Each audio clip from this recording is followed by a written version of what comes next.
Winter has always been unforgiving. For centuries, humans faced freezing nights without the luxury of central heating, insulated walls, or thick synthetic bedding.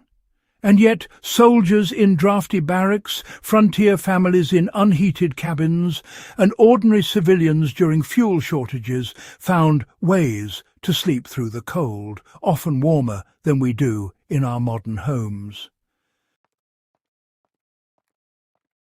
There's a method to how they did it, a combination of logic, observation, and practicality that has largely been forgotten today. If you care about history, survival, or simply sleeping better without cranking the thermostat, this is worth your attention. Before we dive into the techniques themselves, take a moment to support the hard past by liking this video, sharing it with someone who values practical historical knowledge, leaving a comment with your own winter survival tips, and subscribing so you never miss methods proven over centuries. Now, let's get into what really kept people warm when the nights were long, the winds relentless, and the fuel scarce. Once the foundation is set, layering becomes about strategic placement rather than thickness.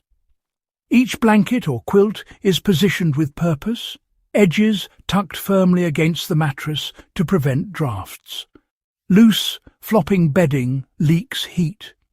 When layers are tight and sealed, they trap pockets of warm air around the body. This is the same principle used by military and outdoor survival systems long before synthetic sleeping bags existed.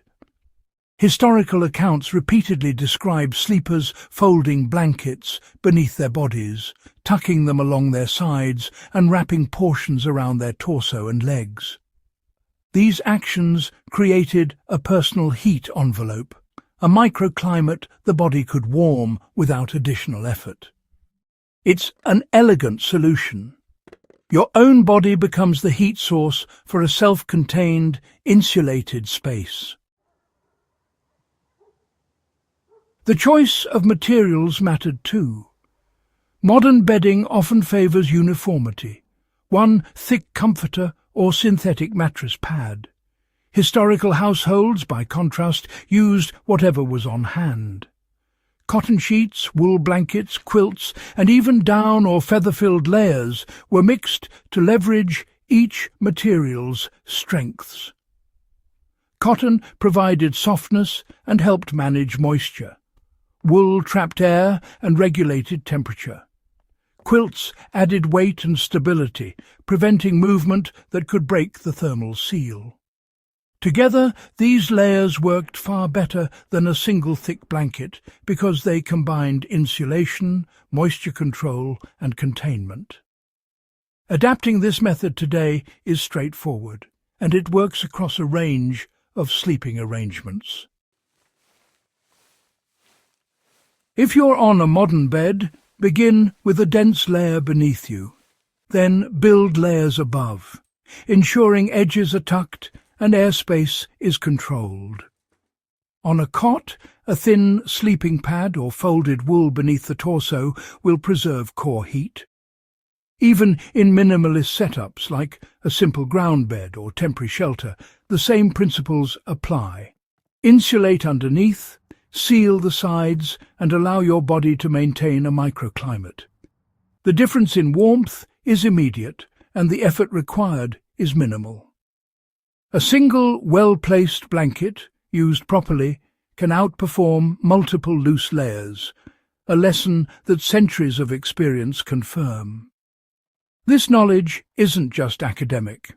Reenactors, historical survivalists, and field researchers continue to use these techniques because they work. When modern systems fail, when fuel is limited, or when electricity is unavailable, these methods provide reliable warmth. They represent a combination of observation, trial, and necessity, a practical intelligence that our ancestors relied on night after night. Learning to sleep warmer with less is more than comfort. It's resilience. It's a skill that connects you directly to history while giving you an immediate, measurable benefit. If you found this valuable, take it further. Subscribe to The Hard Past.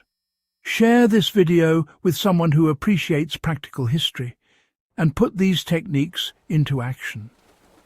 Historical knowledge isn't meant to sit on a shelf. It's meant to be lived. Once you've tried these methods, you'll notice the difference immediately. Your bed will feel different, your sleep will improve, and you'll carry a piece of historical wisdom into the modern world. Don't let these lessons fade. Use them, share them, and keep the past alive in ways that matter.